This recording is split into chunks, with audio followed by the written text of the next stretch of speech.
Chapter 12. The Return of Ulysses. When it began to grow dark, the rat, with an air of excitement and mystery, summoned them back into the parlor, stood each of them up alongside of his little heap, and proceeded to dress them up for the coming expedition. He was very earnest and thoroughgoing about it, and the affair took quite a long time. First, there was a belt to go round each animal, and then a sword to be stuck into each belt, and then a cutlass on the other side to balance it. Then a pair of pistols, a policeman's truncheon, several sets of handcuffs, some bandages and sticking plaster, and a flask and a sandwich case. The badger laughed good-humoredly and said, "All right, Ratty. It amuses you and it doesn't hurt me. I'm going to do all I've got to do with this here stick." But the rat only said, "Please, Badger. You know I shouldn't like you to blame me afterwards and say I had forgotten anything." When all was quite ready, the badger took a dark lantern in one paw, grasped his great stick with the other, and said, "Now then, follow me. Mole first, 'cause I'm very pleased with him, Rat next, Toad last. And look here, Toady. Don't you chatter so much as usual, or you'll be sent back, as sure as fate." The Toad was so anxious not to be left out that he took up the inferior position assigned to him without a murmur, and the animals set off. The badger led them along by the river for a little way, and then suddenly swung himself over the edge into a hole in the riverbank, a little above the water. The mole and the rat followed silently, swinging themselves successfully into the hole as they had seen the badger do, but when it came to Toad's turn, of course he managed to slip and fall into the water with a loud splash and a squeal of alarm. He was hauled out by his friends, rubbed down and wrung out hastily, comforted, and set on his legs, but the badger was seriously angry, and told him that the very next time he made a fool of himself he would most certainly be left behind. So at last they were in the secret passage, and the cutting-out expedition had really begun. It was cold, and dark, and damp, and low, and narrow, and poor Toad began to shiver, partly from dread of what might be before him, partly because he was wet through. The lantern was far ahead, and he could not help lagging behind a little in the darkness. Then he heard the rat call out warningly, "Come on, Toad," and a terror seized him of being left behind, alone in the darkness, and he came on with such a rush that he upset the rat into the mole and the mole into the badger, and for a moment all was confusion. The badger thought they were being attacked from behind, and, as there was no room to use a stick or a cutlass, drew a pistol, and was on the point of putting a bullet into Toad. When he found out what had really happened he was very angry indeed, and said, "Now this time that tiresome Toad shall be left behind." But Toad whimpered, and the other two promised that they would be answerable for his good conduct, and at last the badger was pacified, and the procession moved on, only this time the rat brought up the rear, with a firm grip on the shoulder of Toad. So they groped and shuffled along, with their ears pricked up and their paws on their pistols, till at last the badger said, "We ought by now to be pretty nearly under the hall." Then suddenly they heard, far away as it might be, and yet apparently nearly over their heads, a confused murmur of sound, as if people were shouting and cheering and stamping on the floor and hammering on tables. The Toad's nervous terrors all returned, but the badger only remarked placidly, "They are going it, the weasels." The passage now began to slope upwards, they groped onward a little further, and then the noise broke out again, quite distinct this time, and very close above them. "Ore," they heard, and the stamping of little feet on the floor, and the clinking of glasses as little fists pounded on the table. "What a time they're having," said the badger. "Come on." They hurried along the passage till it came to a full stop, and they found themselves standing under the trapdoor that led up into the butler's pantry. Such a tremendous noise was going on in the banqueting hall that there was little danger of their being overheard. The badger said, "Now, boys, all together," and the four of them put their shoulders to the trapdoor and heaved it back. Hoisting each other up, they found themselves standing in the pantry, with only a door between them and the banqueting hall, where their unconscious enemies were carousing. The noise, as they emerged from the passage, was simply deafening. At last, as the cheering and hammering slowly subsided, a voice could be made out saying, "Well, I do not propose to detain you much longer," great applause, "but before I resume my seat," renewed cheering, "I should like to say one word about our kind host, Mr. Toad. We all know Toad. Great laughter, good Toad, modest Toad, honest Toad." Shrieks of merriment. "Only just let me get at him," muttered Toad, grinding his teeth. "Hold hard a minute," said the badger, restraining him with difficulty. "Get ready, all of you. "Let me sing you a little song," went on the voice, "which I have composed on the subject of Toad." Prolonged applause. Then the chief weasel, for it was he, began in a high, squeaky voice. "Toad he went a-pleasuring gaily down the street." The badger drew himself up, took a firm grip of his stick with both paws, glanced round at his comrades, and cried, "The hour is come. Follow me," and flung the door open wide. My! What a squealing and a squeaking and a screeching filled the air. Well might the terrified weasels dive under the tables and spring madly up at the windows. Well might the ferrets rush wildly for the fireplace and get hopelessly jammed in the chimney. Well might tables and chairs be upset, and glass and china be sent crashing on the floor, in the panic of that terrible moment when the four heroes strode wrathfully into the room. The mighty badger, his whiskers bristling, his great cudgel whistling through the air. Mole, black and grim, brandishing his stick and shouting his awful war cry, "A mole! A mole!" Rat, desperate and determined, his belt bulging with weapons of every age and every variety. Toad, frenzied with excitement and injured pride, swollen to twice his ordinary size, leaping into the air and emitting toad whoops that chilled them to the marrow. "Toad he went a-pleasuring," he yelled. "I'll pleasure 'em," and he went straight for the chief weasel. They were but 4 in all, but to the panic-stricken weasels the hall seemed full of monstrous animals, grey, black, brown and yellow, whooping and flourishing enormous cudgels, and they broke and fled with squeals of terror and dismay, this way and that, through the windows, up the chimney, anywhere to get out of reach of those terrible sticks. The affair was soon over. Up and down, the whole length of the hall, strode the 4 friends, whacking with their sticks at every head that showed itself, and in 5 minutes the room was cleared. Through the broken windows the shrieks of terrified weasels escaping across the lawn were borne faintly to their ears. On the floor lay prostrate some dozen or so of the enemy, on whom the mole was busily engaged in fitting handcuffs. The badger, resting from his labors, leant on his stick and wiped his honest brow. "Mole," he said, "you're the best of fellows. Just cut along outside and look after those stoat sentries of yours, and see what they're doing. I've an idea that, thanks to you, we shan't have much trouble from them tonight." The mole vanished promptly through a window, and the badger bade the other 2 set a table on its legs again, pick up knives and forks and plates and glasses from the debris on the floor, and see if they could find materials for a supper.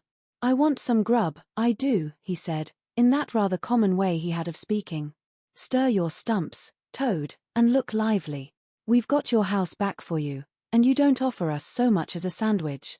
Toad felt rather hurt that the badger didn't say pleasant things to him, as he had to the mole, and tell him what a fine fellow he was, and how splendidly he had fought, for he was rather particularly pleased with himself and the way he had gone for the chief weasel and sent him flying across the table with one blow of his stick. But he bustled about, and so did the rat, and soon they found some guava jelly in a glass dish, and a cold chicken, a tongue that had hardly been touched, some trifle, and quite a lot of lobster salad, and in the pantry they came upon a basketful of French rolls and any quantity of cheese, butter, and celery.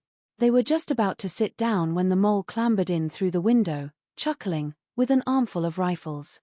"It's all over," he reported. "From what I can make out, as soon as the stoats, who were very nervous and jumpy already, heard the shrieks and the yells and the uproar inside the hall, some of them threw down their rifles and fled. The others stood fast for a bit, but when the weasels came rushing out upon them they thought they were betrayed, and the stoats grappled with the weasels, and the weasels fought to get away, and they wrestled and wriggled and punched each other, and rolled over and over, till most of 'em rolled into the river. They've all disappeared by now, one way or another, and I've got their rifles. So that's all right." "Excellent and deserving animal," said the badger, his mouth full of chicken and trifle. "Now, there's just one more thing I want you to do, Mole, before you sit down to your supper along of us, and I wouldn't trouble you only I know I can trust you to see a thing done, and I wish I could say the same of everyone I know. I'd send Rat, if he wasn't a poet. I want you to take those fellows on the floor there upstairs with you, and have some bedrooms cleaned out and tidied up and made really comfortable. See that they sweep under the beds, and put clean sheets and pillowcases on, and turn down one corner of the bedclothes, just as you know it ought to be done, and have a can of hot water, and clean towels, and fresh cakes of soap, put in each room. And then you can give them a licking apiece, if it's any satisfaction to you, and put them out by the back door, and we shan't see any more of them, I fancy. And then come along and have some of this cold tongue. It's first rate. I'm very pleased with you, Mole. The good-natured Mole picked up a stick, formed his prisoners up in a line on the floor, gave them the order quick march and led his squad off to the upper floor. After a time, he appeared again, smiling, and said that every room was ready, and as clean as a new pin. And I didn't have to lick them, either, he added. I thought, on the whole, they had had licking enough for one night, and the weasels, when I put the point to them, quite agreed with me, and said they wouldn't think of troubling me. They were very penitent, and said they were extremely sorry for what they had done, but it was all the fault of the chief weasel and the stoats, and if ever they could do anything for us at any time to make up, we had only got to mention it. So I gave them a roll-a piece, and let them out at the back, and off they ran, as hard as they could. Then the Mole pulled his chair up to the table, and pitched into the cold tongue, and Toad, like the gentleman he was, put all his jealousy from him, and said heartily, "Thank you kindly, dear Mole, for all your pains and trouble tonight, and especially for your cleverness this morning." The Badger was pleased at that, and said, "There spoke my brave Toad." So they finished their supper in great joy and contentment, and presently retired to rest between clean sheets, safe in Toad's ancestral home, won back by matchless valor, consummate strategy, and a proper handling of sticks. The following morning, Toad, who had overslept himself as usual, came down to breakfast disgracefully late, and found on the table a certain quantity of eggshells, some fragments of cold and leathery toast, a coffee-pot 3/4 empty, and really very little else, which did not tend to improve his temper, considering that, after all, it was his own house. Through the French windows of the breakfast room he could see the Mole and the Water Rat sitting in wicker chairs out on the lawn, evidently telling each other stories, roaring with laughter and kicking their short legs up in the air. The Badger, who was in an armchair and deep in the morning paper, merely looked up and nodded when Toad entered the room. But Toad knew his man, so he sat down and made the best breakfast he could, merely observing to himself that he would get square with the others sooner or later. When he had nearly finished, the Badger looked up and remarked rather shortly, "I'm sorry, Toad, but I'm afraid there's a heavy morning's work in front of you. You see, we really ought to have a banquet at once, to celebrate this affair. It's expected of you, in fact, it's the rule." "Oh, all right," said the Toad, readily. "Anything to oblige. Though why on earth you should want to have a banquet in the morning I cannot understand. But you know I do not live to please myself, but merely to find out what my friends want, and then try and arrange it for 'em, you dear old Badger." "Don't pretend to be stupider than you really are," replied the Badger, crossly, "and don't chuckle and splutter in your coffee while you're talking, it's not manners. What I mean is, the banquet will be at night, of course, but the invitations will have to be written and got off at once, and you've got to write 'em. Now, sit down at that table, there's stacks of letter paper on it, with Toad Hall at the top in blue and gold, and write invitations to all our friends, and if you stick to it we shall get them out before luncheon. And I'll bear a hand, too, and take my share of the burden. I'll order the banquet." "What?" cried Toad, dismayed. "Me stop indoors and write a lot of rotten letters on a jolly morning like this, when I want to go around my property, and set everything and everybody to rights, and swagger about and enjoy myself? Certainly not. I'll see you." "Stop a minute, though. Why, of course, dear Badger. What is my pleasure or convenience compared with that of others? You wish it done, and it shall be done. Go, Badger, order the banquet, order what you like, then join our young friends outside in their innocent mirth, oblivious of me and my cares and toils. I sacrifice this fair morning on the altar of duty and friendship."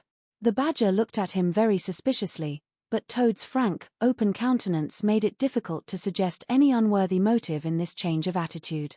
He quitted the room, accordingly, in the direction of the kitchen, and as soon as the door had closed behind him, Toad hurried to the writing table. A fine idea had occurred to him while he was talking. He would write the invitations, and he would take care to mention the leading part he had taken in the fight, and how he had laid the chief weasel flat, and he would hint at his adventures, and what a career of triumph he had to tell about, and on the fly-leaf he would set out a sort of a program of entertainment for the evening, something like this, as he sketched it out in his head. Speech. By Toad. There will be other speeches by Toad during the evening. Address. By Toad. Synopsis: our prison system, the waterways of Old England, horse dealing, and how to deal property, its rights and its duties, back to the land, a typical English squire. Song. By Toad. Composed by himself. Other compositions. By Toad. Will be sung in the course of the evening by the composer. The idea pleased him mightily, and he worked very hard and got all the letters finished by noon, at which hour it was reported to him that there was a small and rather bedraggled weasel at the door, inquiring timidly whether he could be of any service to the gentleman. Toad swaggered out and found it was one of the prisoners of the previous evening, very respectful and anxious to please.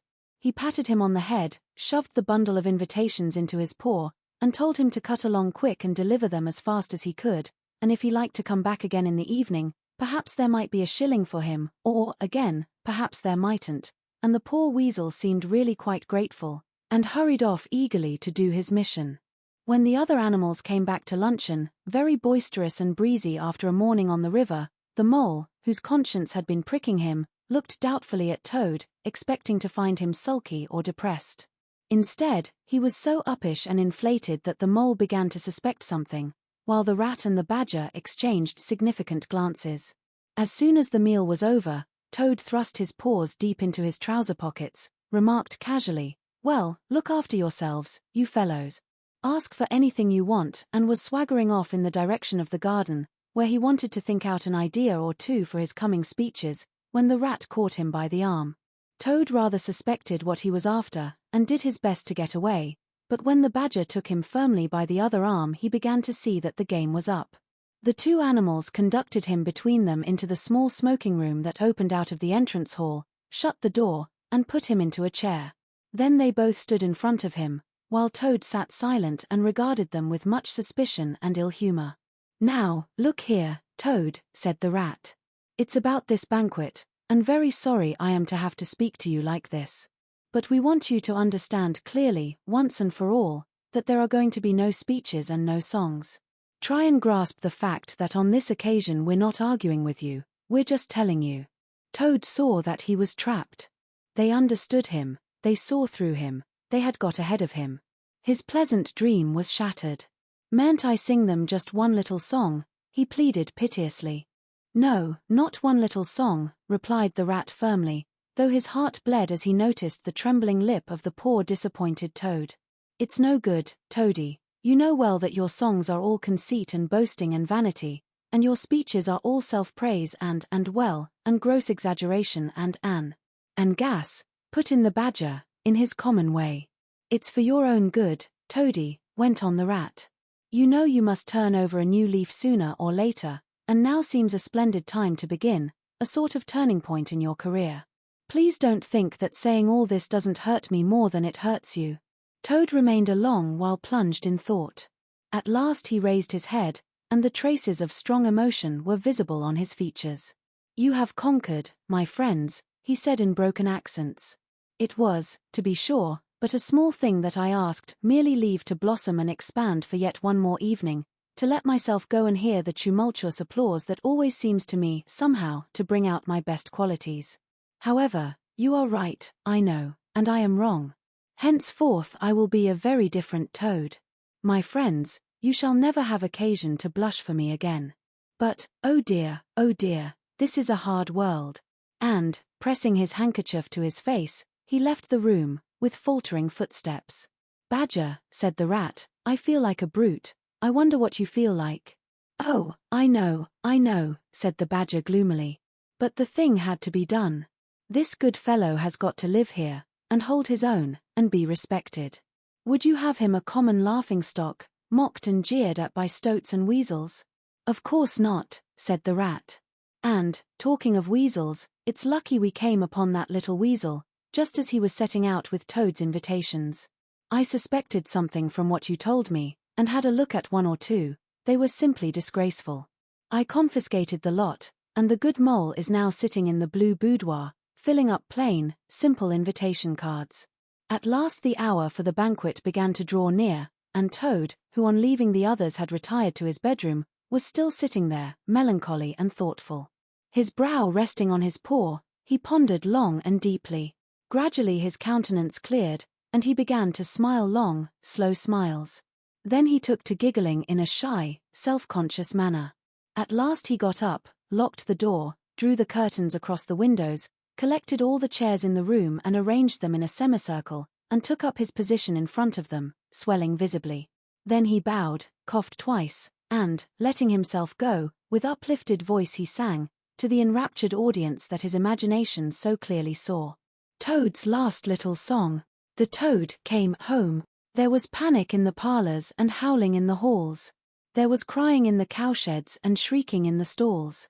When the toad came home, when the toad came home, there was smashing in of window and crashing in of door. There was chivying of weasels that fainted on the floor. When the toad came home, bang! Go the drums. The trumpeters are tooting and the soldiers are saluting. And the cannon they are shooting and the motorcars are hooting. As the hero comes, shout hooray! And let each one of the crowd try and shout it very loud.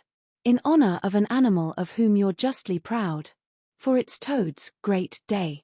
He sang this very loud, with great unction and expression, and when he had done, he sang it all over again. Then he heaved a deep sigh, a long, long, long sigh. Then he dipped his hairbrush in the water jug, parted his hair in the middle, and plastered it down very straight and sleek on each side of his face, and, unlocking the door, went quietly down the stairs to greet his guests, who he knew must be assembling in the drawing-room.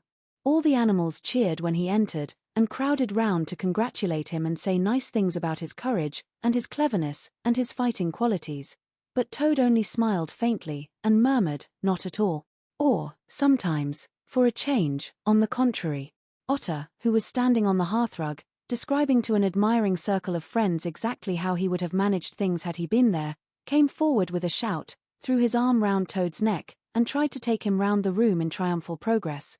But Toad, in a mild way, was rather snubby to him, remarking gently, as he disengaged himself, Badger's was the mastermind.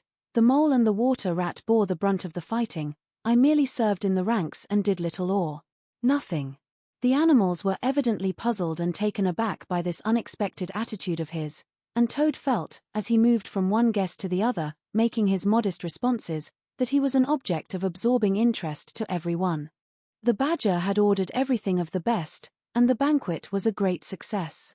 There was much talking and laughter and chaff among the animals, but through it all Toad, who of course was in the chair, looked down his nose and murmured pleasant nothings to the animals on either side of him. At intervals he stole a glance at the Badger and the rat, and always when he looked they were staring at each other with their mouths open, and this gave him the greatest satisfaction. Some of the younger and livelier animals, as the evening wore on, got whispering to each other that things were not so amusing as they used to be in the good old days, and there were some knockings on the table and cries of Toad. Speech from Toad. Song. Mr. Toad's song. But Toad only shook his head gently, raised one paw in mild protest, and, by pressing delicacies on his guests, by topical small talk, and by earnest inquiries after members of their families not yet old enough to appear at social functions, managed to convey to them that this dinner was being run on strictly conventional lines. He was indeed an altered Toad. After this climax, the four animals continued to lead their lives, so rudely broken in upon by civil war, in great joy and contentment, undisturbed by further risings or invasions. Toad, after due consultation with his friends, selected a handsome gold chain and locket set with pearls, which he dispatched to the gaoler's daughter with a letter that even the Badger admitted to be modest, grateful, and appreciative, and the engine driver, in his turn, was properly thanked and compensated for all his pains and trouble. Under severe compulsion from the Badger, even the bargewoman was, with some trouble, sought out and the value of her horse discreetly made good to her, though Toad kicked terribly at this, holding himself to be an instrument of fate, sent to punish fat women with mottled arms who couldn't tell a real gentleman when they saw one. The amount involved, it was true, was not very burdensome, the gypsy's valuation being admitted by local assessors to be approximately correct. Sometimes, in the course of long summer evenings, the friends would take a stroll together in the wild wood, now successfully tamed so far as they were concerned, and it was pleasing to see how respectfully they were greeted by the inhabitants, and how the mother weasels would bring their young ones to the mouths of their holes, and say, pointing, "Look, baby, there goes the great Mr. Toad, and that's the gallant water rat, a terrible fighter, walking along o' him, and yonder comes the famous Mr. Mole, of whom you so often have heard your father tell, but when their infants were fractious and quite beyond control, they would quiet them by telling how, if they didn't hush them and not fret them, the terrible grey badger would up and get them. This was a base libel on Badger, who, though he cared little about society, was rather fond of children, but it never failed to have its full effect. The end.